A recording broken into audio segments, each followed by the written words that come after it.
Hello, my name's James Cook.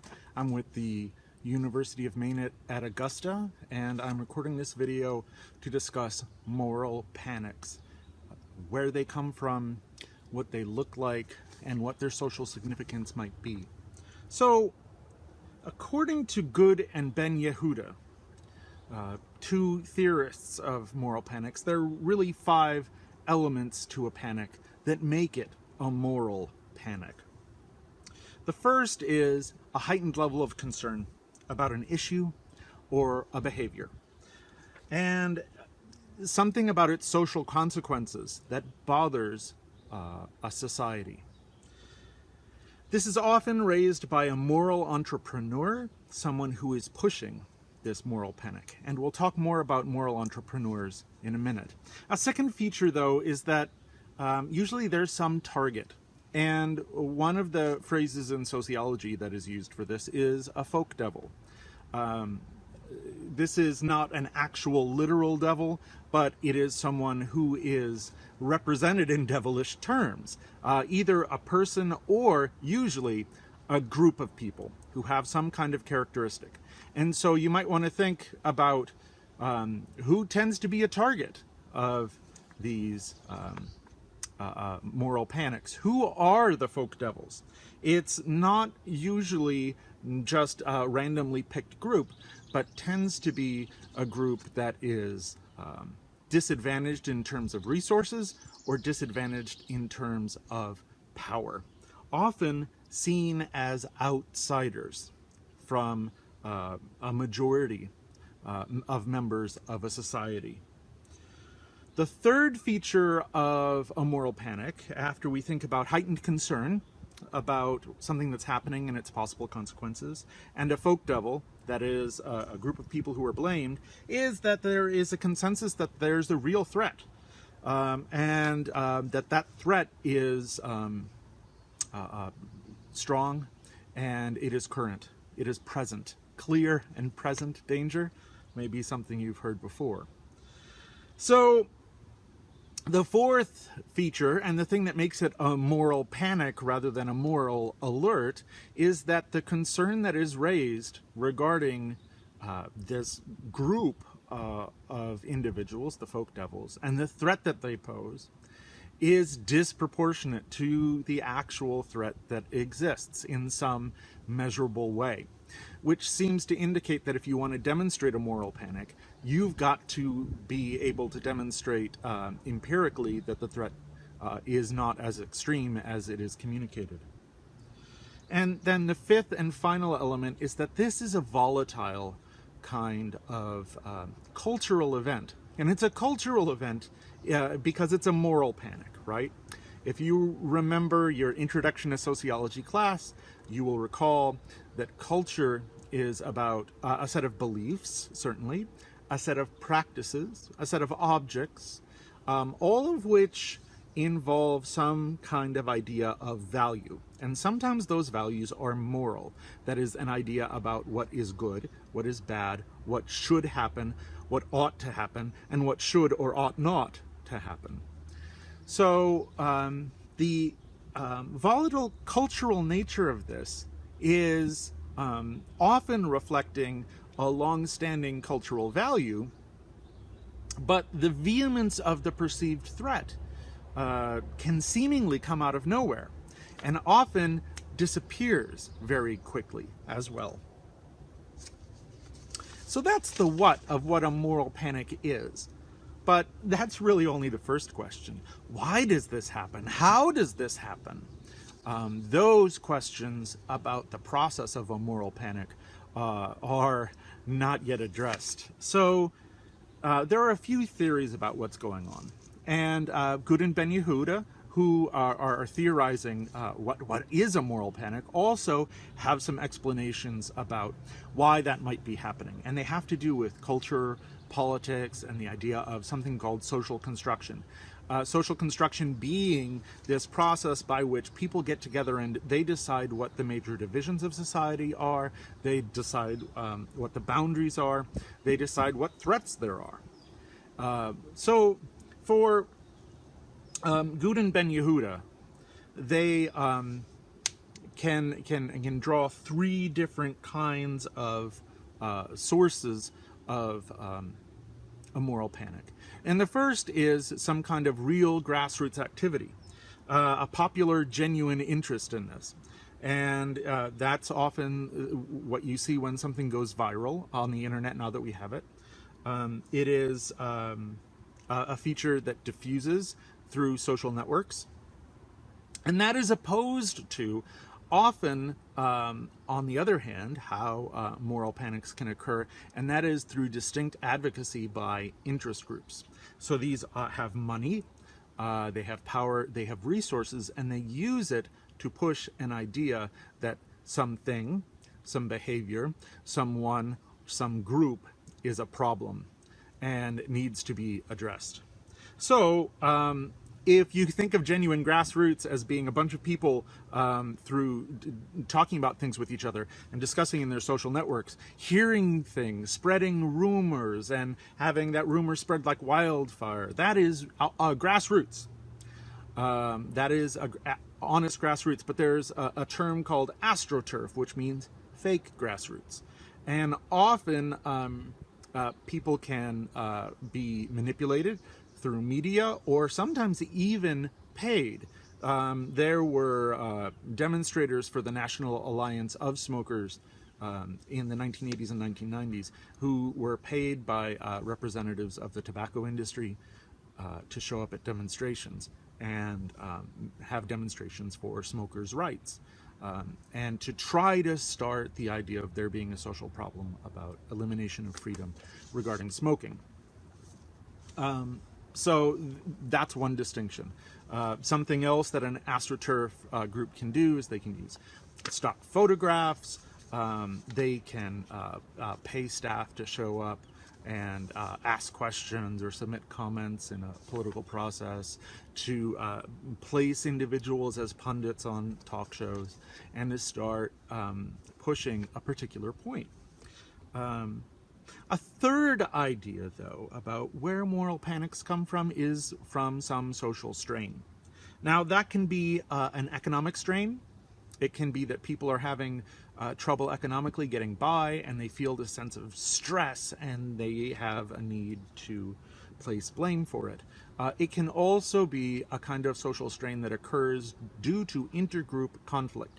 So immigration of once outsider groups to a place where they were not before is often seen as an instigator of a moral panic about those newcomers. And that is a kind of social strain as well.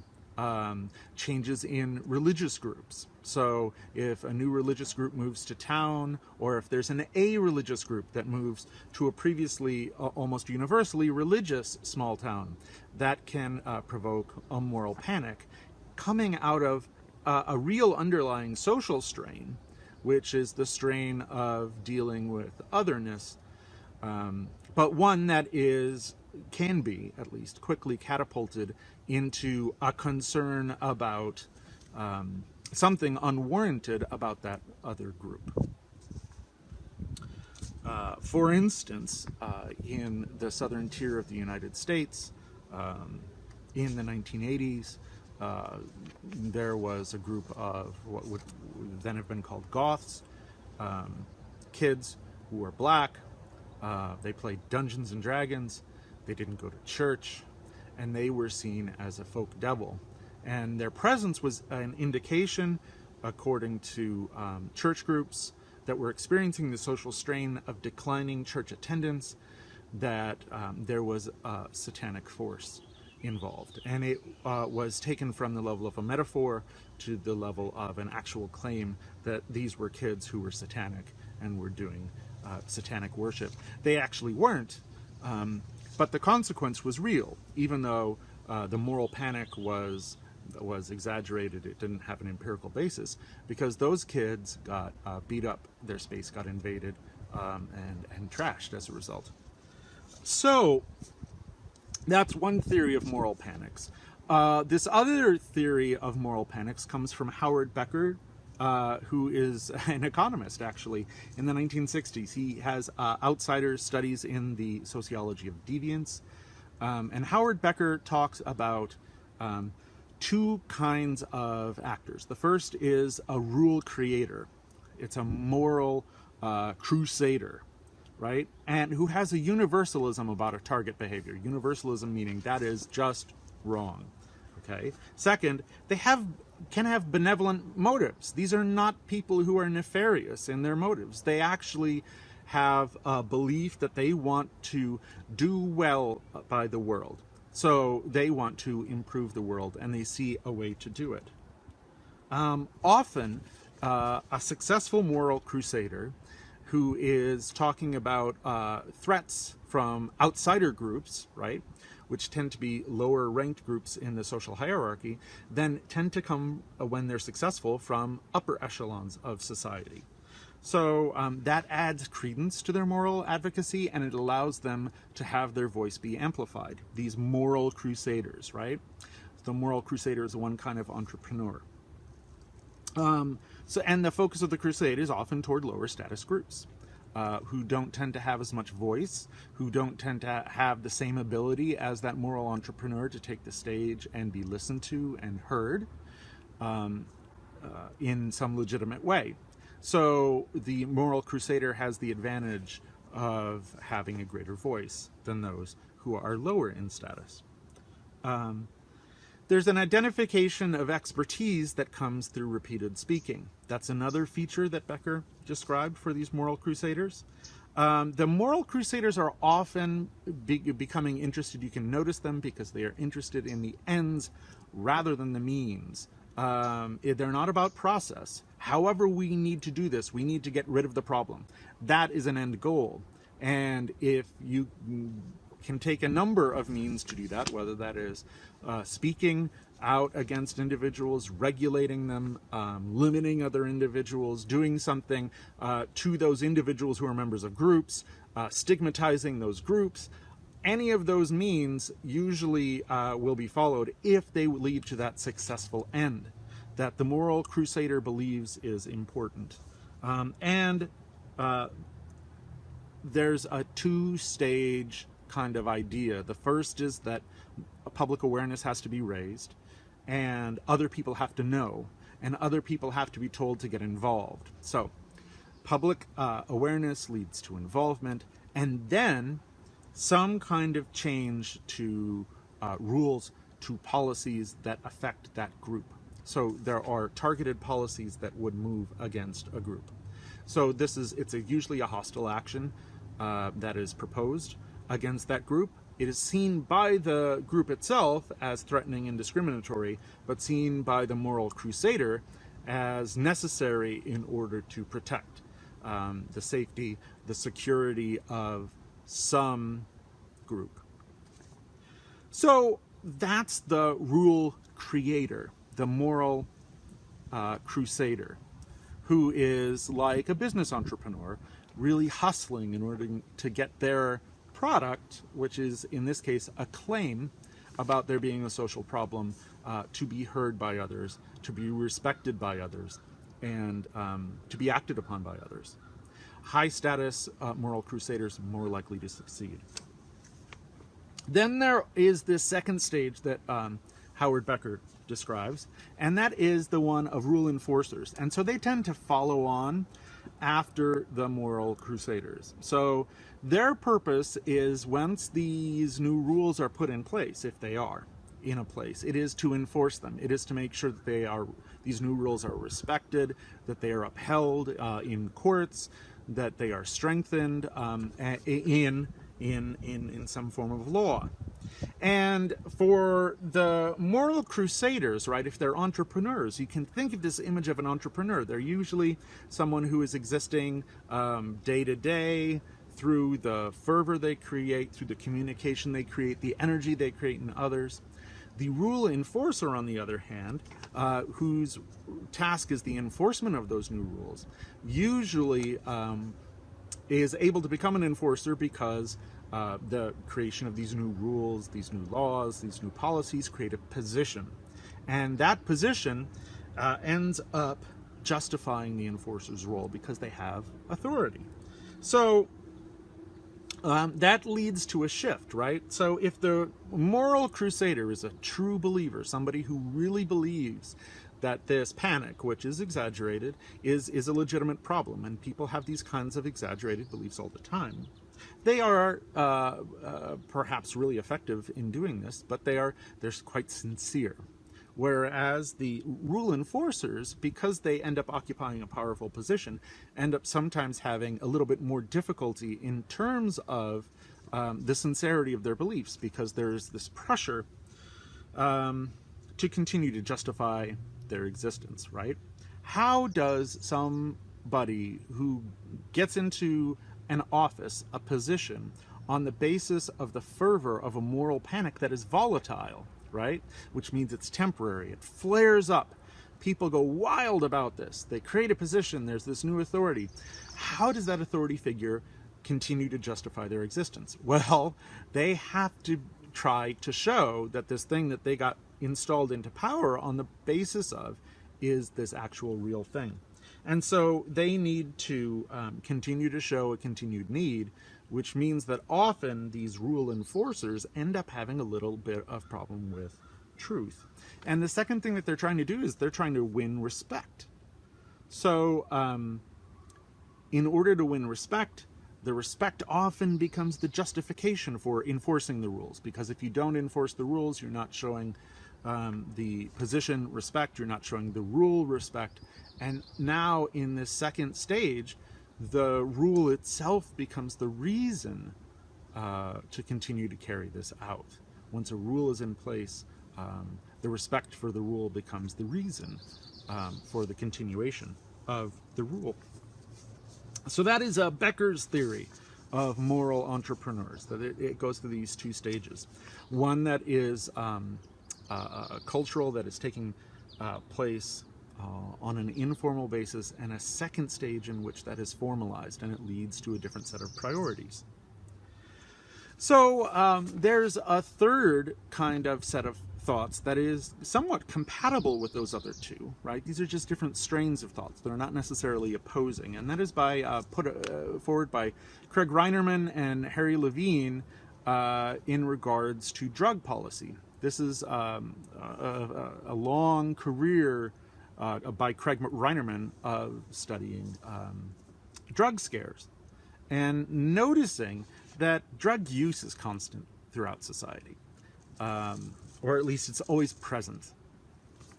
The use of any one drug may come and may go, but people throughout human history have used psychoactive substances. So that's number one. But number two, concern about particular drugs flares up and goes away. If you've lived long enough in your life, you've seen this happen. There is a drug scare of the moment. It could be, is it bath salts? In the first decade of the 21st century, bath salts was a concern. What about meth? A few years later, meth was a concern. Then opiates become a concern. These seem to take turns, which is a really interesting feature. Before all that, cocaine was a concern. Crack, in particular, was a concern, which is a form of crystallized cocaine. How often do you hear cocaine discussed nowadays as the scary drug that is going to hurt our children? We don't hear it very much in the second decade of the 21st century, which is interesting given the fervor that crack cocaine created in decades past. So, drug laws, along with cultural concern about drugs, varies as well. We see criminalization, we see decriminalization. We see stigmatization of a drug, we see destigmatization of a drug.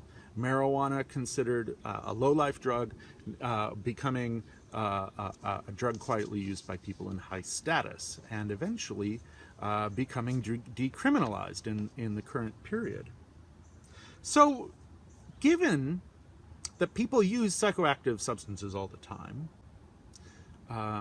of various sorts, and given, though, that drugs are considered in law and in culture to be more or less important, and that changes strongly, why does it change?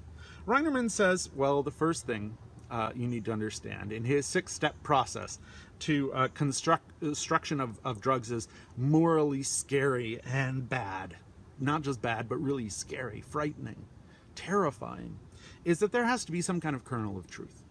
And the kernel of truth in the case of psychoactive drugs is that they do alter the mind, and that there is damage that can occur as a result.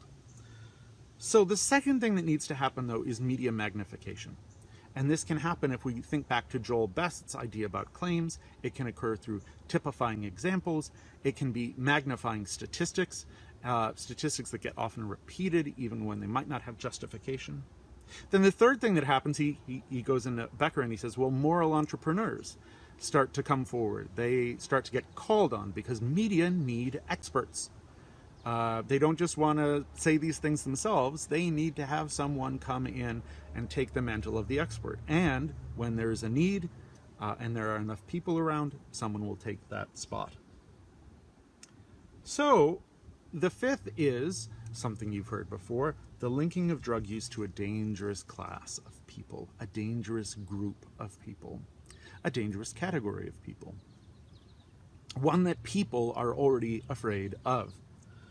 And then finally scapegoating that class for other social problems that are associated with drug use. So that could mean crime, or it could mean diseases, right? Or it could mean, in a period of national anxiety about foreign powers, it could be treason, it could be spying, right? It could be all sorts of things like that. So then, if you think about all of those put together, Reinarman points out, the waxing and waning of particular drugs is often associated with a kernel of truth. There's always a kernel of truth there. But then some media magnification, moral entrepreneurs come forward. There are then often backed by professional interest groups that come and move in to help them. Then linking of that drug to a dangerous class and scapegoating that class for some other negative consequence that stems, according to the claim, from the drug. That's part of the moral panic of a drug scare. So, if we think about alcohol and prohibition, the idea was that alcohol was it was threatening individuals' morality. It was threatening their religion. They would leave religion. They would stop being good to the family. That is another social problem that is seen. They would stop working, and economic collapse was seen as a problem. It was a moral failing to be engaged in alcohol use, and therefore to be stopped. Before the alcohol prohibition area, though, there was opium, right? And opium dens. These are where opiates come from, and they come from the poppy. Opium itself is a substance taken from poppies grown in the Mideast, right? And then sent on with trade through China. Where was the opium scare most prevalent? It was most prevalent on the West Coast, where Chinese workers had come in, outsiders, to help build the railroads, to help populate the West with low-wage labor, competing with white American labor from the East, European labor. There's a social conflict over jobs, over wages, and at the same time, what does that low status group engage in? What is their substance of use? Opium. And so opium becomes the opium den, the opium smoking, becomes a symbol of decaying social order, of threats to the virtuous white person who would take opium and fall into an opium stupor and would lose their status. And opium becomes a problem. We didn't then hear about opium for quite some time, but we did hear about cocaine, which was in Coca-Cola, right? It was in many elixirs. People were taking a lot of cocaine in the late 1800s, early 1900s. And yet, by the late 1900s, cocaine, especially in the form of crack, was seen as a problem for Black Americans, right? It was a racialized scare that led to different sentencing guidelines under the idea that cocaine as crack is much more addictive than cocaine as powder. Powder cocaine used by white, wealthy, disproportionately Americans. Crack used by poorer black Americans. It was called a super drug. You take one hit of it and you'll be hooked for life.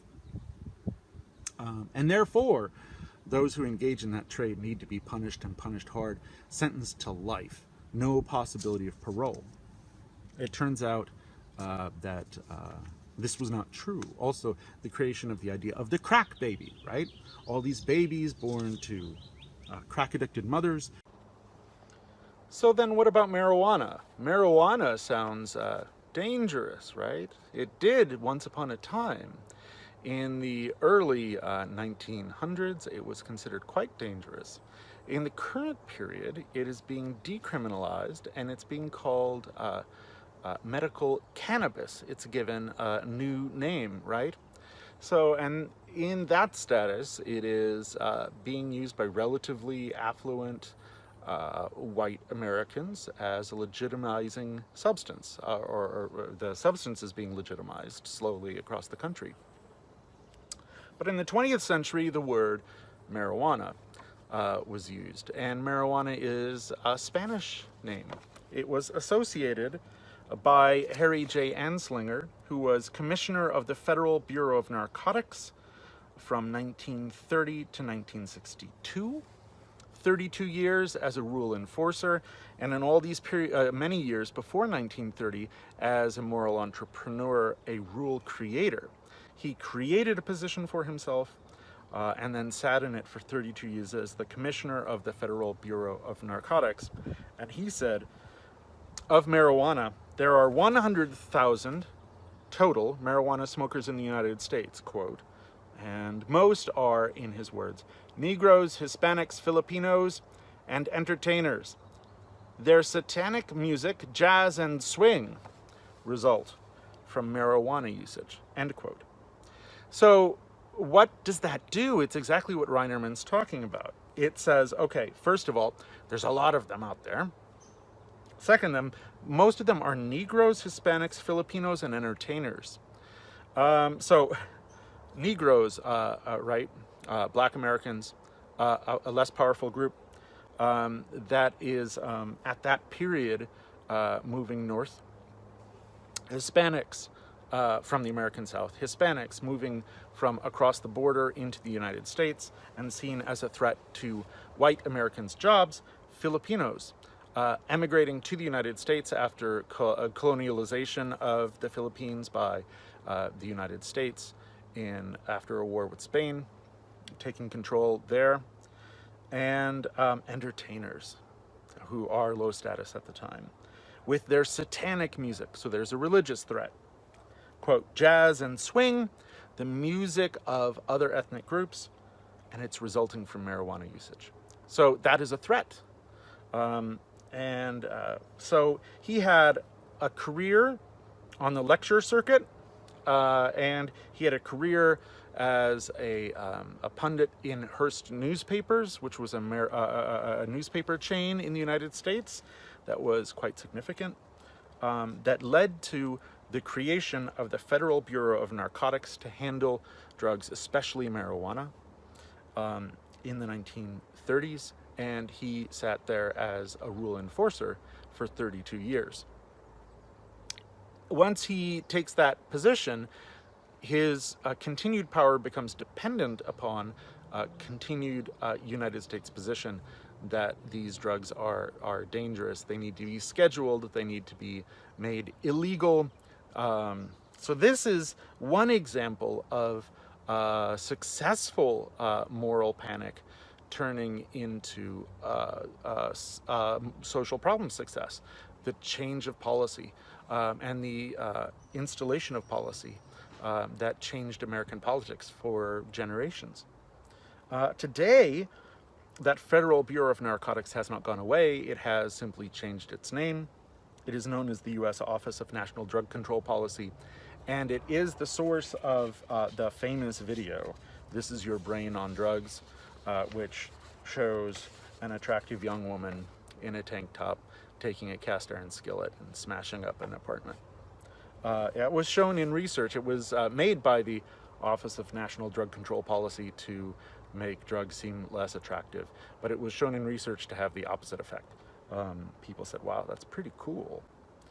I would like to finish this lecture by talking about the idea of moral panics as only distinguishable from moral movements by the sense of a lack of justification.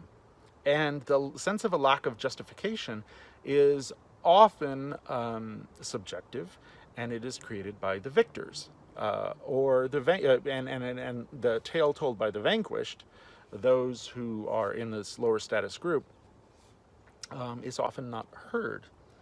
So it is interesting to see then what happens when a movement spread through some moral entrepreneurship occurs, and then it is accepted as legitimate. And we can see this in the term muckraker, which was originally a term of derision that was used by powerful interests to describe journalists who did investigations to uncover unsavory doings by the rich and powerful. To say, oh, you're just raking through the muck looking for something that you can sell a story with. And that group took that word and they turned it into a positive phrase. They said, yeah, we're the muckrakers. And these are individuals at the turn of the 20th century who were working to expose scandals, worker exploitation, food safety issues, corporate greed, government corruption, energy policy difficulties. And Lincoln Steffens is one of them in his book, The Shame of the Cities.